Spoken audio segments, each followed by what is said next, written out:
예수님께서 들려주신 비유 가운데 달란트 비유가 있습니다. 어떤 주인이 종들에게 각각 5달란트, 2달란트, 1달란트를 맡기고 여행을 떠난 후에 오랜 기간 후에 다시 돌아와서 그 종들이 그 달란트들로 무엇을 했는지, 그들이 주인이 없는 동안에 어떻게 살았는지 결산하게 된다고 하는 이야기가 달란트 비유입니다. 이 비유를 통해서 우리가 얻을 수 있는 여러 가지 영적인 교훈이 있을 거라고 생각이 드는데요. 특별히 그 가운데서 우리가 얻을 수 있는 교훈이 무엇이냐면, 우리 모두는 다 하나님으로부터 사명을 받았다고 하는 것입니다. 그 어떤 한 사람도 하나님께로부터 받지 아니한 사명이 없는 사명을 받지 않은 사람이 전혀 없고, 그 사람의 사명이 무엇이든지 간에 크든 작든 많든 적든 그 사람들마다 하나님께서 사람들에게 주신 그 사명들이 있다고 하는 것이 우리가 얻을 수 있는 교훈이겠고요. 그리고 우리가 이 세상에서 그 사명을 가지고 어떻게 살았는가, 이것을 주님께서 마지막 날에 결산할 때가 있을 것이라고 하는 교훈을 그 비유를 통해서 얻을 수 있을 것입니다.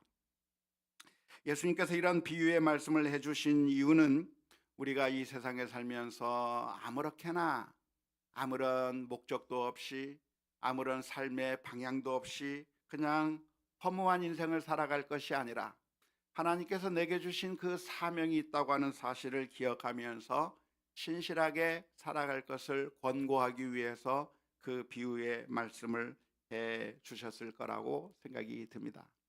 그렇다고 한다면 우리들이 던질 수 있는 질문이 무엇일까요? 우리가 어떤 질문을 던질 수가 있겠습니까? 가장 먼저 던질 수 있는 질문이 있다고 한다면, 그럼 과연 주님께서 내게 어떠한 사명을 주셨을까? 하나님께서는 나를 이 세상에 보내실 때 무엇을 하라고 이 세상에 보내셨을까? 그러한 질문을 우리가 던져 보아야 할 것입니다. 마치 1달란트 받은 종처럼 자신의 사명을 망각해버리고 아무 일도 하지 않고 땅속에 처박아 두는 그런 무책임한 인생이 아니라, 하나님께서 내게 주신 그 사명을 가지고서 그 사명을 신실하게 감당할 수 있는 그런 사람이 되어야 되겠는데, 도대체 내가 받은 사명이 무엇일까? 사람들마다 똑같은 사명이 주어지는 것이 아니라 각각 다른 사명이 주어질 것이라고 생각이 되는데요. 내게 주어진 그 사명이 무엇일까를 항상 질문할 필요가 있다 하겠습니다. 그래서 그 사명을 신실하게 감당해야 되는 것이죠. 가장 간단한 그 내게 주어진 사명을 발견하는 방법이 무엇입니까? 그것은 바로 내가 가지고 있는 것, 내가 처한 상황, 내가 만나는 사람, 하나님께서 나로 하여금 지금 이 순간에 나로 하여금 있게 하신 바로 그 자리가 하나님께서 내게 맡기신 사명의 자리라고 하는 사실을 먼저 기억해야 할 것입니다. 하나님께서 나로 하여금 누구를 만나게 하신다고 한다면 우연히 만나게 한 것이 아니라 사명을 주고서 만나게 하신 것이죠. 하나님께서 우리 가정에 자녀들을 주셨다고 한다면 그 자녀들이 하나님께서 바로 나에게 주신 사명이에요. 이 세상 수많은 사람들 가운데 다른 사람이 아니라 바로 내가 적임자이기 때문에 바로 나를 향해서 그런 자녀들을 우리에게 맡겨주신 것이죠. 하나님께서 나로 하여금 우리 만나는 그 상황들, 우리가 경험하는 그 경험들, 우리가 가진 그 모든 것들, 우리가 처한 그 모든 상황들이 사실은 우리가 그냥 흘려버릴 것이 아니라 하나님께서 나에게 사명으로 주신 사람들이고, 사명으로 주신 재물들이고, 사명으로 주신 시간이라고 하는 사실을 발견해야 할 필요가 있을 것입니다. 뿐만 아니라 우리가 던질 수 있는 질문이 있다고 한다면, 내가 과연 어떻게 이 사명을 잘 감당해 나갈 수 있을까? 어떻게 하면 잘 감당해 나갈 수 있을까? 라고 하는 질문을 던질 수 있을 겁니다. 특별히 우리가 2025년을 시작하면서 벌써 1월이 다 거의 다 갔는데요. 금년 한 해를 우리가 어떻게 살아갈 것인가? 하나님께서 이렇게 새로운 1년이라고 하는 시간을 우리들에게 주셨는데 이 1년을 우리가 어떻게 신실하게 살아갈 것인가, 그런 질문을 던져야 할 것입니다. 우리가 어떻게 우리의 사명을 잘 감당해 나갈 수 있을까라고 하는 그 질문에 대한 대답이 성경에 여러 가지로 기록되어 있는데요. 특별히 오늘은 고린도전서 4장의 말씀을 중심으로 해서 우리가 어떻게 우리에게 주어진 이 사명들을 잘 감당해 나갈 수 있을까라고 하는 이 문제를 묵상해 보려고 합니다. 오늘 우리가 읽은 이 고린도전서 4장의 말씀은 사실은 말씀의 사역자들에 대해서 하시는 말씀입니다. 그러니까 모든 사람들을 대상으로 하시는 말씀이 아니라 특별히 말씀을 전하는 말씀의 사역자들에 대해서 해주신 말씀이라고 할 수가 있겠는데요. 바울 사도와 같은 사람들, 아볼로와 같은 사람들, 이런 말씀의 사역자들에 대해서 하고 있는 말씀이기는 하지만, 그러나 이것이 단순히 말씀의 사역자들에게만 해당되는 말씀이 아니라 사실은 우리 모두에게 다 해당되는 말씀이라고 할 수가 있겠습니다. 우리 모두에게 다 적용이 되는 말씀이라고 할 수가 있는 것이죠. 왜냐하면 우리 모두가 다 어떤 의미에서는 하나님께서 주신 사명들을 다 가지고 있기 때문에 그렇습니다. 오늘 말씀에서 무엇을 이야기하고 있습니까? 첫 번째로 고린도전서 4장 1절 말씀에 보면 이렇게 표현하고 있습니다. 사람이 마땅히 우리를 그리스도의 일꾼이요 하나님의 비밀을 맡은 자로 여길지어다. 우리를 어떻게 여겨야 되는가? 우리를 어떻게 생각해야 되는가? 우리가 누군가? 그리스도의 일꾼이라고 생각해야 된다라고 말씀해 주고 있는 것이죠. 우리가 누군가? 나는 누군가? 나는 그리스도의 일꾼이라. 그리스도의 일꾼이라고 하는 말의 의미가 무엇이겠습니까? 그것은 우리가 사람의 일꾼이 아니라는 의미죠. 우리가 다른 그 어떤 것의 종이 아니라고 하는 이야기입니다. 우리가 누군가? 우리는 그리스도의 일꾼이다. 하나님께서 세우신 일꾼이다. 하나님의 말씀에 따라 순종해야 될 하나님의 사람이라고 하는 그런 이해가 필요하다는 것입니다. 그러므로 우리는 누구의 명령을 들어야 됩니까? 그리스도의 일꾼, 하나님께서 세우신 일꾼이라고 한다면 누구의 말을 들어야 돼요? 하나님의 말씀을 들어야 되는 거예요. 주님의 말씀을 들어야 되고 주님의 명령에 따라 움직여야 하는 겁니다. 그래서 우리가 살아가면서 과연 나는 누군가? 나는 누구의 일꾼인가? 라고 하는 것을 늘 질문해야 되는데요. 왜냐하면 우리가 늘 주인의 명령에 따라 움직이게 되어 있기 때문에 그렇습니다. 만일 우리들의 주인이 돈이라고 한다면 우리는 돈에 따라 움직이게 되는 것이죠. 돈이 시키는 일을 할 것이고, 그래서 그 돈이 주인일 경우에 우리는 여러 가지 악한 일을 하기도 하고 잘못된 일들을 하게 되기도 합니다. 우리가 이 사회를 살아가면서 늘 이런 일들을 만나게 되는 것이죠. 하나님의 뜻에 따라 사람들이 움직이는 게 아니라 돈에 따라서, 이익에 따라서 말을 바꾸고 거짓말을 하고 거짓 증언을 하고 자신의 이득을 따라 움직이는 사람들이 이 세상에 너무나도 많이 있는 것이죠. 정말 하나님께서 우리들에게 들려주시는 그 말씀에 따라 거룩하고 진실한 삶을 사는 것이 아니라, 정직하고 정말 바른 삶을 사는 것이 아니라, 나에게 무엇을 줄 수 있는 그런 이익에 따라서 내 목숨을 쥐고 있는 사람들의 명령에 따라서 우리가 거짓말을 하고 잘못된 일들을 하는 경우들이 우리가 얼마나 많이 목격하는지 모릅니다. 하지만 우리 크리스천들은 어떻게 해야 되는가? 나의 주인이 누군가? 나는 누가 세우신 일꾼인가? 라고 하는 사실을 분명하게 기억하며 살아가는 우리 모두가 다 되어야 될 줄로 믿습니다. 우리가 누굽니까? 그리스도의 일꾼이요 하나님의 비밀을 맡은 청직이라고 하는 사실을 기억하면서 하나님께서 우리에게 들려주시는 말씀대로, 하나님께서 우리의 양심에 들려주는 그 음성에 따라서 하나님께서 우리가 어떤 방식으로 살기를 원하시는가에 민감하게 귀를 기울이며 나는 하나님의 일꾼이다, 나는 주님의 일꾼이다라고 하는 그 자아의식을 가지고 신실하게 살아가는 우리 모두가 다 될 수 있기를 주님의 이름으로 축원합니다. 두 번째로 우리는 어떻게 사명을 감당해 나가야 합니까? 그것은 신실하게 감당해 나가야 하는 것이죠.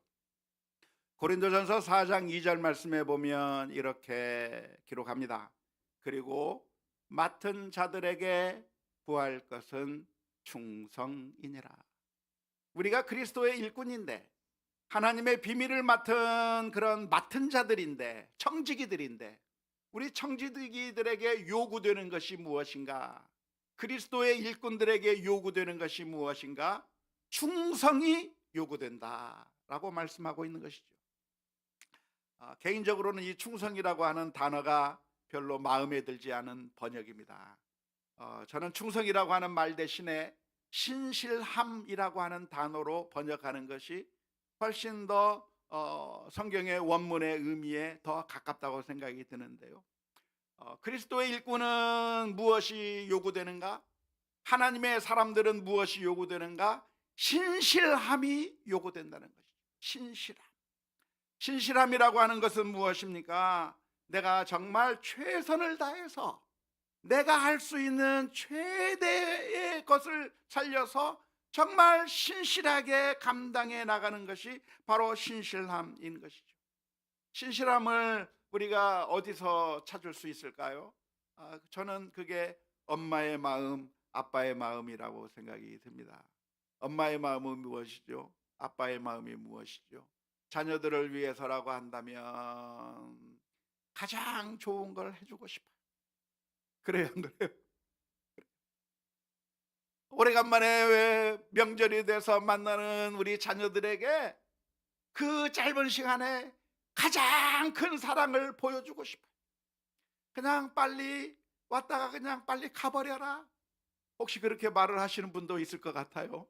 하지만 말은 그렇게 해도 그 마음이 무엇이냐면 이 짧은 시간에 내가 줄 수 있는 가장 큰 사랑을, 가장 큰 행복을 우리 자녀들에게 주고 싶은 마음이, 그게 엄마의 마음이고 아빠의 마음인 거예요.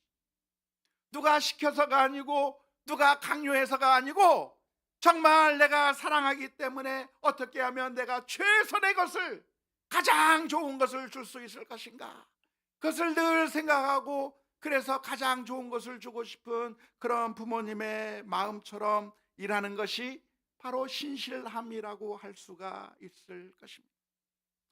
우리가 하나님의 사명을 가지고 있다고 한다면 어떻게 일해야 하는가? 무엇이 요구되는가? 신실함이 요구되는 것인데, 그 신실함의 반대가 무엇입니까? 저는 그게 알바의 마음이라고 생각이 들어요. 알바는 무엇입니까? 대충 하는 거죠. 그렇지 않은 알바가 있습니다. 알바몬에 문의해 보세요. 그런 알바가 있다고 하니까. 그런데 많은 경우에 알바의 마음은 무엇인가? 내가 열심히 일하든 열심히 일하지 않든 똑같은 대우를 받기 때문에 별로 그렇게 열심히 하고 싶은 마음이 없는 거예요. 지난번에 우리 노회에서 신년 할애회가 있었습니다.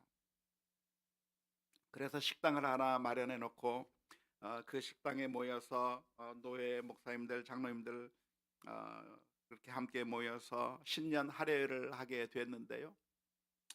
임원들이 그 신년 할애회 장소를 물색하면서 어느 식당을 정해놓고 과연 이 식당의 음식이 맛있는지, 여기서 신년 할애회라고 하는 큰 행사를 해도 좋은지 확인하기 위해서 미리 그 식당에 가서 음식을 맛보기로 해서, 그래서 그 식당에 가서 음식을 먹었답니다.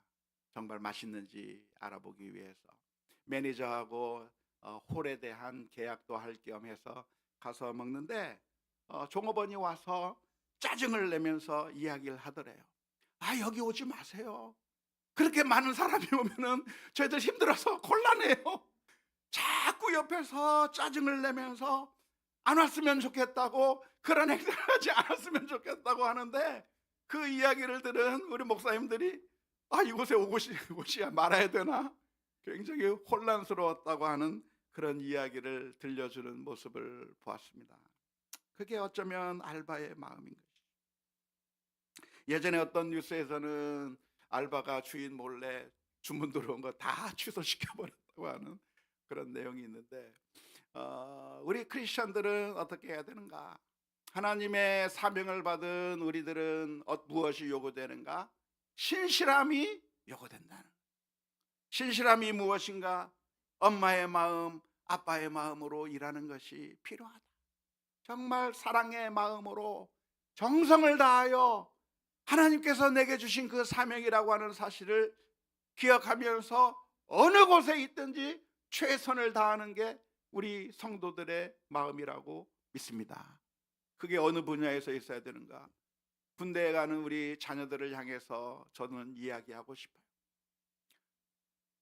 그대가 군대에 가게 된다고 한다면 그냥 중간에 서서 그냥 하지 않기 위해서 시간 때우다가 그렇게 군대에서 나올 것이 아니라, 그 군대에서 가장 신실한 군인으로 동료 병사들의 어려운 것들이 있으면 다 도와주고, 무엇인가 해야 할 일이 있을 때 내가 하겠다고 자원하고, 가장 성실한 모습을 그 군대에서 보여주길 원한다고 저는 권면하고 싶어요. 만일 우리가 어느 직장에 가게 되었다고 한다면 그 직장에서 그 일이 이 세상의 일이 아니라, 세속적인 일이 아니라 하나님께서 나를 그곳에 넣어주셨기 때문에 거기서 신실하게 눈가림만 하는 것이 아니라 정말 최선을 다해서 내가 죽게 하듯 해야 하는 그 모습을 보여주라고 권면하고 싶어요. 우리 가족 안에서도 남편이 아내를 사랑할 때 주님께서 우리를 사랑하셨듯이, 주님께서 우리를 위하여 십자가 위에서 피 흘려 주셨듯이 그렇게 아내를 사랑해야 할 것이고, 아내가 남편을 사랑한다면 대충 하는 것이 아니라 정말 우리가 주님을 사랑하듯이 그렇게 최선을 다해야 될 것이고, 부모가 자녀들을 사랑한다면, 자녀들이 부모를 공경한다고 한다면 최선을 다해서 정말 모든 것을 다 바쳐서 신실하게 살아가는, 하나님께서 우리를 넣어주신 그곳이 어떤 곳인가, 하나님께서 나를 보내신 그곳이라고 하는 사실을 기억하면서 우리가 직장에 있든 어디에 있든지 간에 신실하게 사명을 감당해 나가는 우리 모두가 다 되어야 될 줄로 믿습니다. 에베소서 6장 5절에서부터 7절 말씀에 이렇게 권면합니다. 종들아, 두려워하고 떨며 성실한 마음으로 육체의 상전에게 순종하기를 그리스도께 하듯 하라. 눈 가림만 하여 사람을 기쁘게 하는 자처럼 하지 말고 그리스도의 종들처럼 마음으로 하나님의 뜻을 행하고 기쁜 마음으로 섬기기를 주께 하듯 하고 사람들에게 하듯 하지 말라. 오늘 우리들의 삶을 돌아보시기를 바랍니다. 내가 지금까지 그렇게 살지 못했다고 한다면, 저도 늘 그러지 못해서 늘 넘어지고 늘 쓰러질 수밖에 없는 연약한 인생인데, 하나님의 말씀을 우리의 마음 가운데 기억하면서 자신의 잘못을 회개하고 매일 아침마다 주님, 오늘 하루 살아가는데 신실함을 가지고 살게 하여 주옵소서 결단하는 우리 모두가 다 될 수 있기를 주님의 이름으로 축원합니다. 세 번째로 우리가 기억할 것이 있다고 한다면, 사람들의 판단을 중요하게 생각하지 말아야 합니다. 고린도전서 4장 3절의 말씀에 이렇게 기록합니다.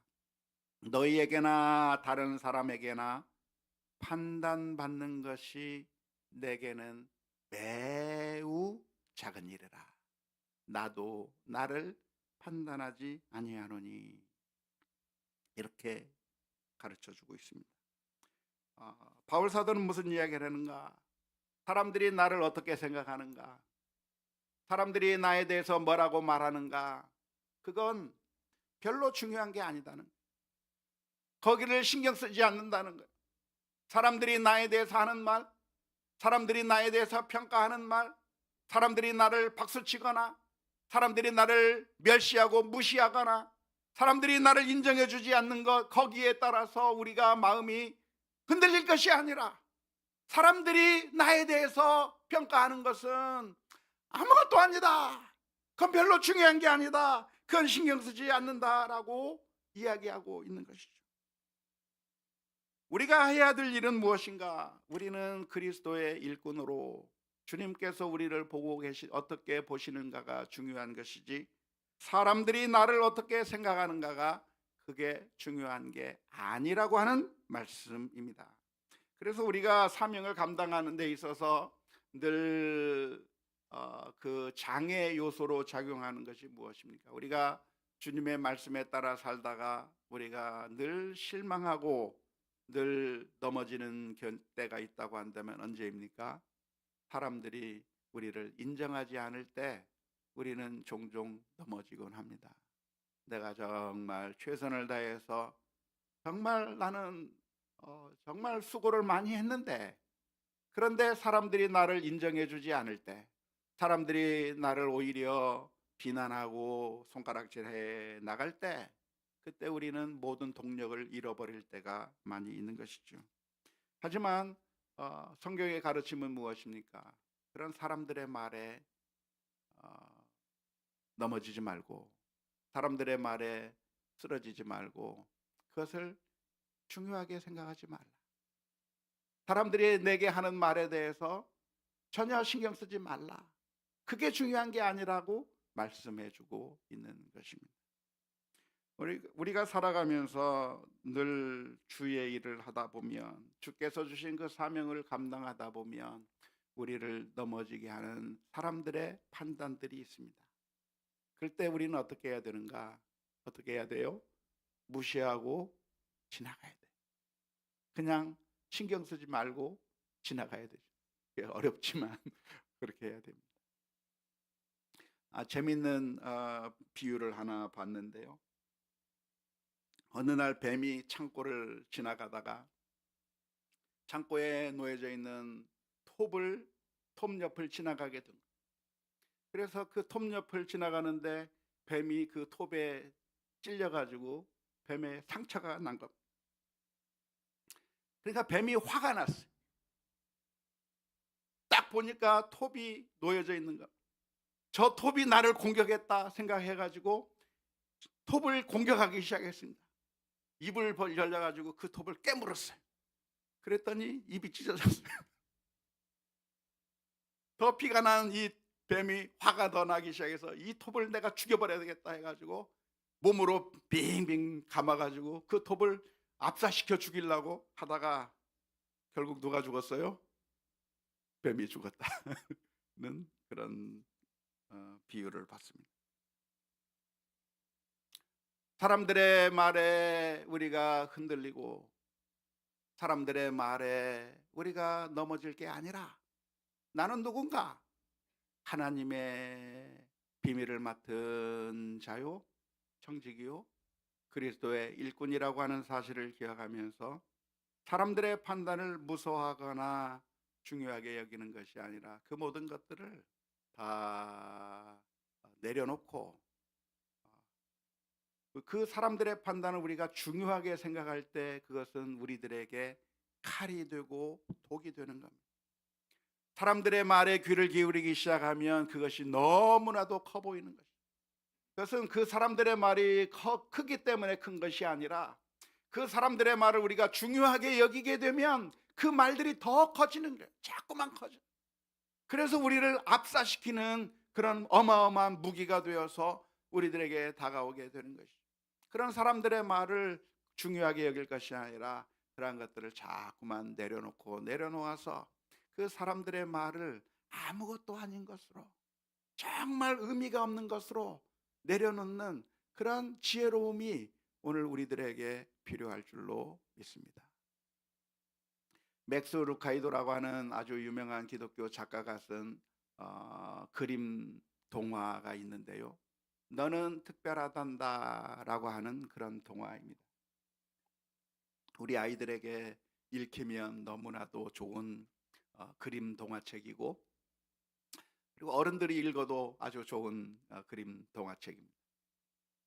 이 너는 특별하단다라고 하는 이 이야기는 나무 사람들 마을에서 일어난 일들을 이야기합니다. 엘리라고 하는 목수가 피노키오 같은 그런 나무 사람들을 많이 만들어 놓은 그 마을에 그 나무 인형들이, 나무 사람들이 서로 살아가는 그 과정을 그려주고 있습니다. 우리 교역자들이 예전에 서울에 올라가서 이 너는 특별하단다라고 하는 이 동화책을 가지고 뮤지컬을 만든 것을 가서 본 적이 있었는데 정말 감동적이었어요. 그런데 이 마을에 펀치넬로라고 하는 그런 주인공, 아까 그 그림에 나오는 그 주인공이 있는 것이죠. 근데 그 마을에서는 어떤 일들이 벌어지고 있는가? 서로가 서로에게, 서로의 몸에다가 별을 붙여주는 거예요. 별을. 뮤지컬에서는 뭐라고 해놨냐면 금별을 붙여주는 경우도 있고 똥별을 붙여주는 경우도 있는. 언제 붙여주는가? 서로가 서로를 판단하면서 붙여주는 거예요. 오늘 예쁘게 하고 나왔네 그러면 넌 참 예쁘다 하면서 금별을 붙여주는 거예요. 근데 오늘 못생기게 별로 치장을 안 하고 나면 너 왜 이렇게 못생겼어 하면서 똥별을 붙여주는 거예요. 그러면서 서로가 서로에게 계속 별들을 붙여주는 겁니다. 노래를 잘하면 금별을 붙여주는데 음치면은 똥별을 붙여주는 거예요. 공부를 잘하면 금별을 붙여주는데 공부를 못하면 똥별을 붙여주는 거예요. 운동을 잘하면 금별을 붙여주는데 못하면 똥별을 붙여주는 거예요.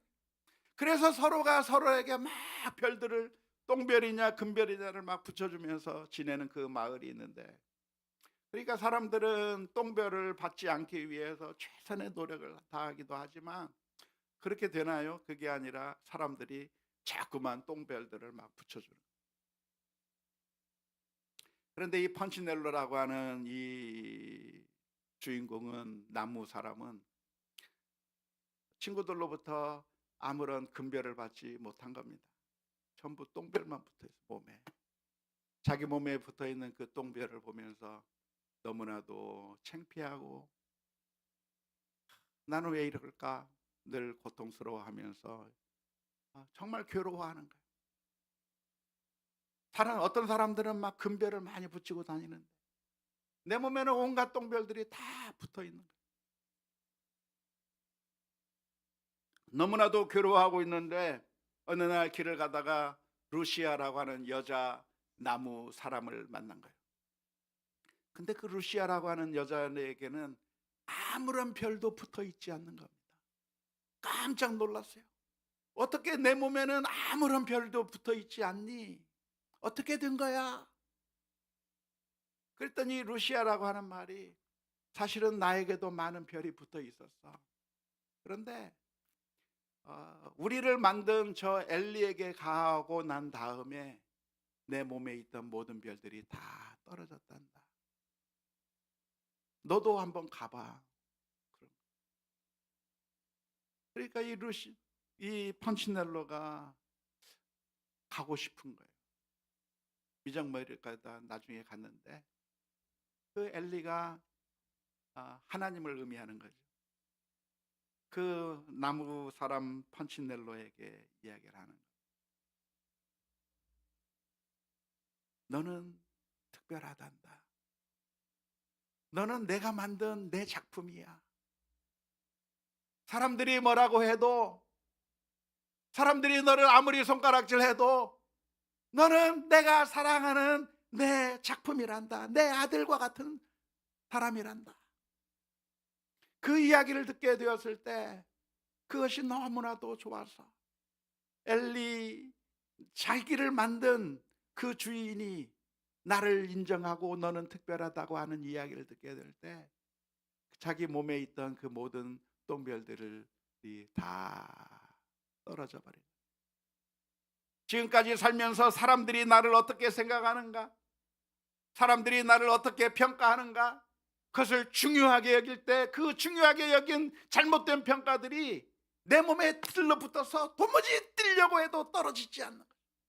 내가 다른 사람들의 말을 중하게 여기면 여길수록 사람들이 내게 해댔던 그런 모든 악한 것들이 내 몸에 다 붙어 있어서 내 몸이 너무나도 더러워서 어디에도 나갈 수 없는 그런 상태가 되었지만, 그러나 사람들의 말을 중요하게 여기지 않고 이제는 그 엘리, 나를 만드신 분이 너는 나의 소중한 자녀란다 이야기해 줄 때 그 몸에서 모든 것들이 다 떨어진다고 하는 그런 동화입니다.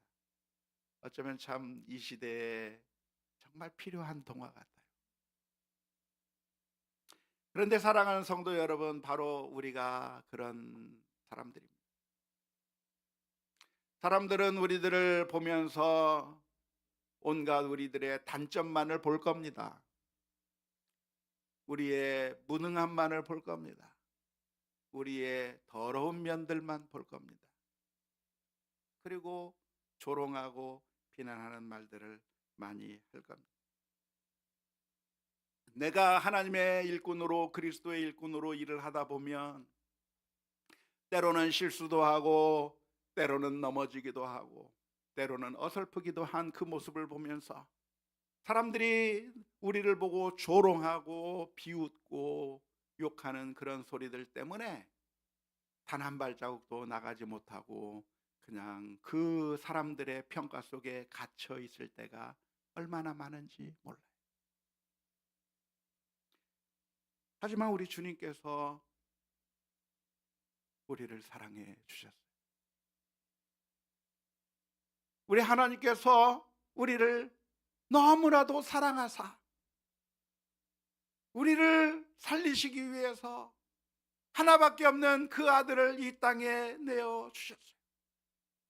그리고 그 주님께서 우리를 위하여 십자가 위에서 피를 흘려 주심으로 우리를 하나님의 자녀로 회복시켜 주시고 하나님의 가장 소중한 자녀로 저와 여러분들을 불러주셔서 사명을 주시고 계시다고 하는 이 놀라운 이야기를 오늘 우리들의 마음 가운데 깊이 새길 수 있기를 주님의 이름으로 축원합니다.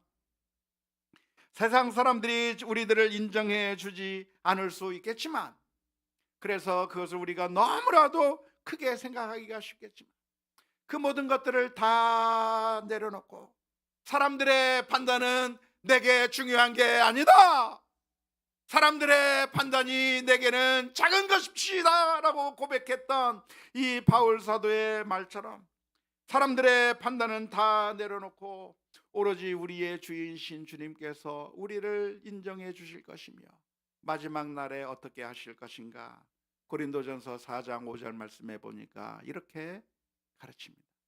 그러므로 때가 이르기 전 곧 주께서 오시기까지 아무것도 판단하지 말라. 그가 어둠에 감추인 것들을 드러내고 마음의 뜻을 나타내시리니 그때 각 사람에게 하나님으로부터 칭찬이 있으리라. 사람들은 몰라줬던 것, 사람들은 알아주지 않았던 우리들의 헌신과 사랑과 신실함을 주님께서 보시고 잘하였도다, 착하고 충성된 종아, 인정해 주실 것이라고 하는 말씀입니다. 그러한 감추인 것이 드러날 것을 기억하면서 하늘의 상을 바라보면서 금년 한 해도 믿음으로 신실하게 살아가는 우리 모두가 다 될 수 있기를 주님의 이름으로 축원합니다. 하나님이 우리를 사랑하셨기 때문입니다.